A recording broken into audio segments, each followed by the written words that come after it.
నమస్తే, welcome to next J news. నాటి వార్తా విశేషాలు. 10 రోజులుగా పేర్ని నాని భార్య జయసుధ అజ్ఞాతంలో ఉన్నారు.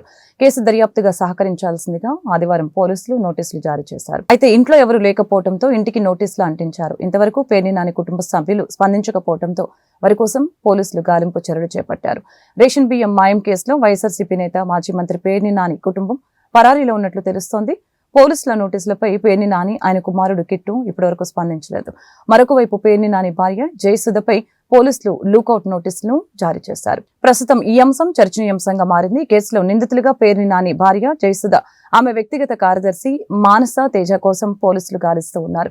కాగా మానస కుటుంబ సభ్యులను పోలీస్ స్టేషన్ కి తీసుకువచ్చి పోలీసులు విచారిస్తున్నట్లు సమాచారం. ఇప్పుడు చట్టం గురించి నీతులు చెప్పే నాని ఇప్పుడు చట్టంతో ఆటలాడుకుంటున్నారని నెటిజన్లు సెటైర్లు వేస్తున్నారు. ఆంధ్రప్రదేశ్ సీఎం చంద్రబాబు నాయుడు మనవడు, రాష్ట్ర మంత్రి నారా లోకేష్ కుమారుడు దేవాన్షు చెస్ లో వేగంగా పావులు కదపటంలో ప్రపంచ రికార్డు నెలకొల్పారు. ఈ మేరకు వేగవంతమైన చెక్ మేట్ సాల్వర్ 175 పజల్స్ లో world book of records London Devansh కి సర్టిఫికెట్ ఇచ్చింది.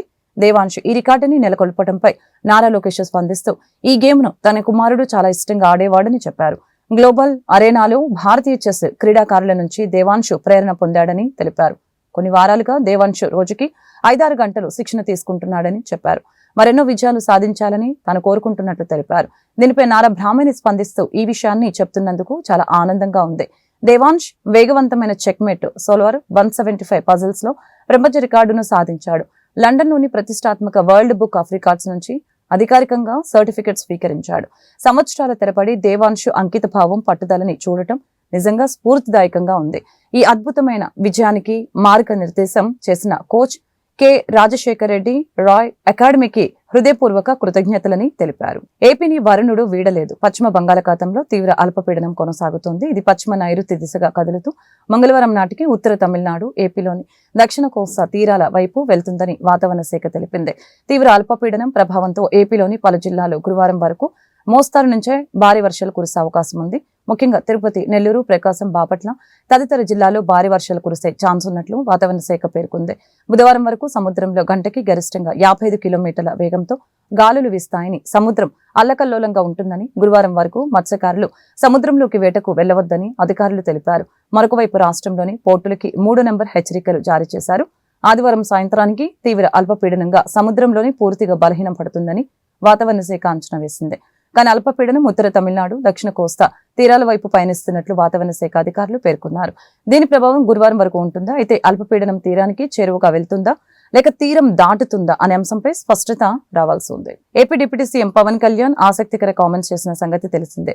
సినీ ఇండస్ట్రీ ఆంధ్రకు రావాలని కోరుకుంటున్నానని చెప్పారు. విదేశాల్లో కాకుండా ఇక్కడే షూటింగ్స్ చేస్తే ఈ ప్రాంతం కూడా అభివృద్ధి చెందుతుందని చెప్పారు. ప్రస్తుతం పవన్ కళ్యాణ్ చేసిన కామెంట్స్ చర్చనీయాంశంగా మారాయి. సినీ ఇండస్ట్రీపై AP deputy CM Pawan Kalyan interesting comments చేశారు. అల్లూరు జిల్లాలో పర్యటించిన ఆయన సినీ పరిశ్రమ ఇక్కడకు రావాలని కోరుకుంటున్నట్టు తెలిపారు. సినిమా షూటింగ్స్ కి అందరూ విదేశాలకు వెళ్తూ ఉంటారని, అలా వెళ్లకుండా ఇక్కడే షూటింగ్లు చేస్తే ఈ ప్రాంతం కూడా అభివృద్ధి చెందుతుందని తెలిపారు. ఇలాగా అన్ని విధాల ఆలోచించే టూరిజం అభివృద్ధికి ప్రత్యేక చర్యలు తీసుకుంటామని ప్రకటించారు. పవన్ కళ్యాణ్ మరొక వైపు సినీ పరిశ్రమ ఏపీకి వస్తే స్వాగతిస్తామని చెప్పారు. టీడీపీ ఏపీ అధ్యక్షుడు పల్లా శ్రీనివాస్ సినీ ఇండస్ట్రీ ఏపీకి వస్తే బాగుంటుందని పవన్ కళ్యాణ్ కూడా ప్రకటించారని చెప్పారు. ఏపీలో ఎన్నో అందమైన షూటింగ్ స్పాట్స్ ఉన్నాయని చెప్పారు. సంధ్య థియేటర్ ఘటనపై పల్లా శ్రీనివాస్ మాట్లాడుతూ తొక్కిసలాటలో ఇంటెలిజెన్స్ వైఫల్యం కనిపిస్తుందని చెప్పారు. ఇంటెలిజెన్స్ విభాగం పరిస్థితిని ముందే అంచనా వేయాలి. ఇలాంటి ఘటనలు మళ్లీ పునరావృతం కాకుండా చర్యలు తీసుకోవాలి. ఫిల్మ్ స్టార్స్ సైతం పరిస్థితిని అంచనా వేయగలగాలని సూచిస్తున్నారు. ఆ సమయంలో అల్లు అర్జున్ అక్కడికి వెళ్లాల్సింది కాదని అన్నారు. ప్రజల ప్రాణాలకి హాని కలగకుండా చూడాలి. బాధిత కుటుంబానికి అండగా ఉండి ఆదుకోవాలని తెలిపారు. నేను కోరుకుంటుంది ఏంటంటే సినిమా పరిశ్రమ కూడా రావాలి. వీళ్ళు ఎవరో బయట దేశాలకు పోతా ఉన్నారు. ఆ డబ్బులు కనుక ఇక్కడికి వస్తే ఇక్కడున్న 50 మంది ఆడపడుచులకు కానీ ఇక్కడున్న 25 మందికి ఒకరోజు షూటింగ్ చేస్తే డబ్బులు వస్తాయి మనకి. సో ఇట్లాంటివన్నీ ఆలోచించి నేను టూరిజంను కూడా డెవలప్ చేయాలి, విదేశీయులు రావాలి, ఇవన్నీ ఆలోచించి మేము ముందుకెళ్తా ఉన్నాం. మీ సహాయ సహకారాలు కావాలి, మీరు అండదండలు కావాలి. హైదరాబాద్ ఎలాగుందంటే చాలా సాచురేట్ అయింది మార్కెట్, రద్దీ అయింది కనుక సినీ ఫీల్డ్ మన ఏపీకి వస్తే ఇక్కడ కూడా ఫీల్డ్ డెవలప్ అవుతుంది, కొంతమంది ఎంప్లాయ్మెంట్ జరుగుతుంది, కళాకారులు చాలా మంది ఉన్నారు, మంచి మంచి అందాలు ఉన్నటువంటి సీనరిక్ బ్యూటీ ఉన్నటువంటి ప్లేస్లు ఉన్నాయి. మా ఉప ముఖ్యమంత్రి గారు ఏమన్నారు, అక్కడ అరకు వెళ్తే ఇంత అందం ఉంది, ఇక్కడ వీటి దగ్గర పెడితే బాగుంటుందనే ఆయన తన్మయత్వం చెంది చెప్పినటువంటి మాట అక్కడ చూసిన తర్వాత. కనుక సినీ ఇండస్ట్రీ మన ప్రాంతంలో కూడా డెవలప్ అవ్వాలని చెప్పి తెలియజేస్తాను. సినీ హీరో అల్లు అర్జున్ ని అరెస్టు చేయడం కరెక్ట్ కాదని బీజేపీ రాష్ట్ర అధ్యక్షురాలు దగ్గుపాటి పురంధేశ్వరి పేర్కొన్నారు. పుష్ప 2 విడుదల సమయంలో అర్జున్ హైదరాబాద్లోని సంధ్య థియేటర్ కి వెళ్లారని, అక్కడ చోటు చేసుకున్న తొక్కిసలాట ఆయన ప్రేరేపించింది కాదని తెలిపారు.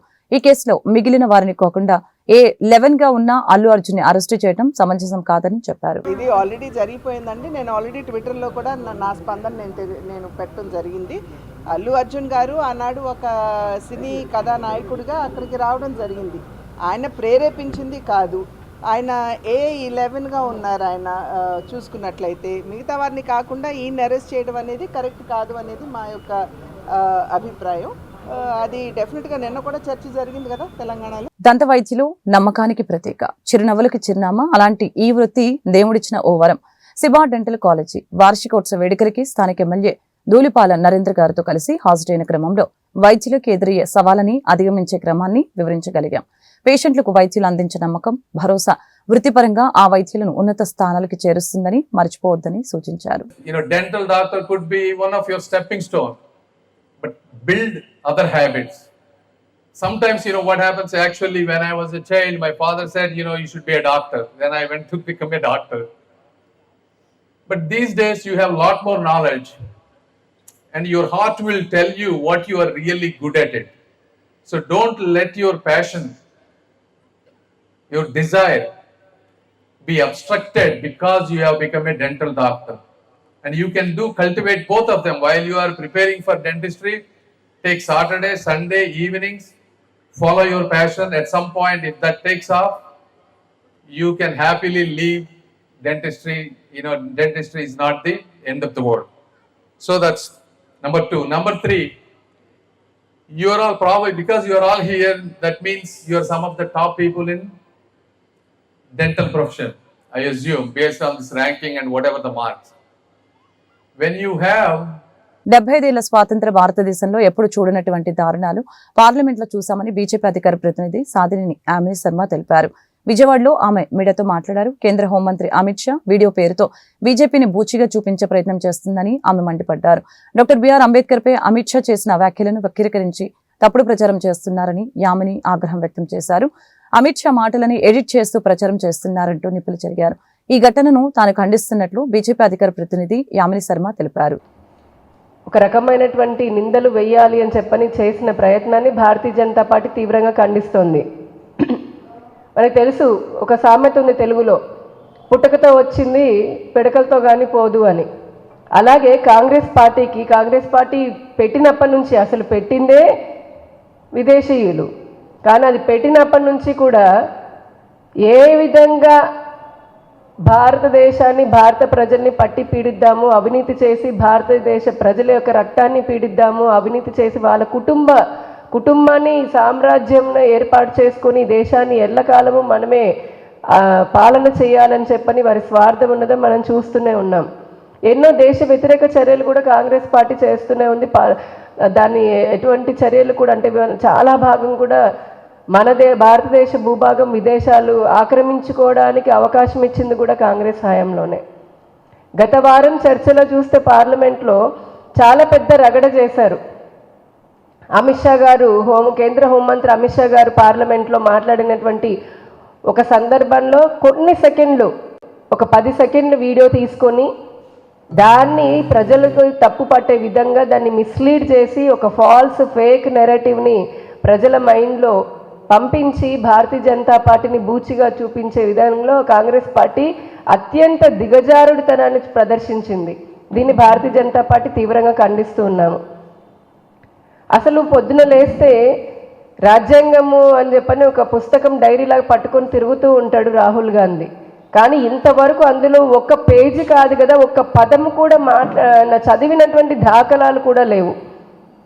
నిజంగా రాజ్యాంగాన్ని కనుక మొట్టమొదటిసారిగా రాసినటువంటి రాజ్యాంగాన్ని అయితే ఇప్పటికీ కాంగ్రెస్ వారు కానీ ముఖ్యంగా రాహుల్ గాంధీ కానీ చదివి ఉండుంటే అందులో సనాతన ధర్మానికి రాముల వారి గురించి కానీ శ్రీకృష్ణుల వారి గురించి కానీ అందులో ఉన్నటువంటి అంశాన్ని కనుక వారు చదివి అర్థం చేసుకుని ఉంటే ఈ కాంగ్రెస్ పార్టీ లీడర్లకి భారతదేశపు ఆత్మ సనాతన ధర్మం అని అర్థమయ్యేది. వారు ఎప్పుడు అటువంటి చదివే ప్రయత్నం చేయలేదు కాబట్టే హిందూ ధర్మానికి వ్యతిరేకంగా మాట్లాడుతుంటారు. ఇప్పుడు విషయానికి వస్తే వారు మాట్లాడినటువంటి మాటలు, చేసినటువంటి చేష్టను చూస్తే చాలా స్పష్టంగా మనకు అర్థమవుతుంది. కాంగ్రెస్ పార్టీ లీడర్లు కానీ, ఈ గాంధీ ఫ్యామిలీ మెంబర్స్ కానీ వీరందరూ కూడా యాంటీ కాన్స్టిట్యూషన్, అంటే భారత రాజ్యాంగానికి వ్యతిరేకులు. అలాగే బాబాసాహెబ్ డాక్టర్ అంబేద్కర్, బిఆర్ అంబేద్కర్ గారికి వ్యతిరేకులు. వారు రాసినటువంటి రాజ్యాంగానికి వ్యతిరేకులు. రిజర్వేషన్లకి, మరీ ముఖ్యంగా రిజర్వేషన్లకి వ్యతిరేకులు. ఓబీసీ ఎవరైతే వెనుకబడినటువంటి తరగతులు వారు ఉన్నారో వారి ప్రగతికి నిరోధకులు ఎవరైనా ఉన్నారంటే అది కాంగ్రెస్ పార్టీ వాళ్ళే. అంబేద్కర్ గారి గురించి భారతీయ జనతా పార్టీ ఏదో అవహేళన చేసింది అని చెప్పని పెద్ద ఎత్తున ఒక దుష్ప్రచారం అనేది చేస్తూ ఉన్నారు.